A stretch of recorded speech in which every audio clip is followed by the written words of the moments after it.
съблазняването енергия, а не игра? Замислял ли си се защо някои хора влизат в стаята и всички ги забелязват, без дори да кажат дума? Защо понякога едно мълчаливо присъствие е по-съблазнително от най-добрите думи? Съблазняването не е реплика, трик или маска, която слагаме.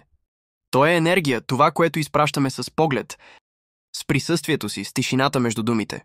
Истинската съблазън не е с какво ще получа, а какво ще създам в другия човек. Когато караш другия да се усмихва, това е съблазън. Когато присъствието ти носи спокойствие, това е съблазън. Когато думите ти докосват отвъд ума, това е съблазън. Съблазняването е изкуството да оставиш следа в енергията на другия, не просто впечатление във външността му.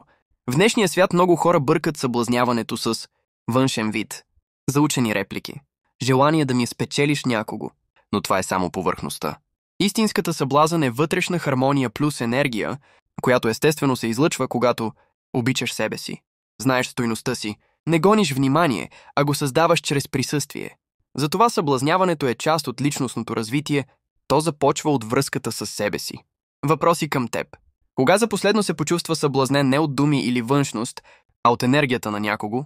Какво искаш да създаваш в другите? Напрежение, лекота, вдъхновение или доверие? А ако твоето присъствие беше послание, какво би казало без думи? Малка практика за деня. Днес, когато общуваш с някого, опитай да съблазниш не с думите си, а с енергията си. Говори по-бавно с паузи. Поддържай контакт с очи. Усмихни се искрено без очакване. Наблюдавай как другият се променя до теб. Утвърждение за деня. Моята енергия е моят магнит. С присъствието си съблазнявам отвъд думите и отвъд външността. Ако тази тема ти е дала нова посока, ново усещане или ти е припомнила колко важен си, харесай видеото, абонирай се и натисни камбанката, за да не пропускаш следващите теми по пътека към себе си. Сподели я с приятел, който е готов да се чуе отново, с нов глас.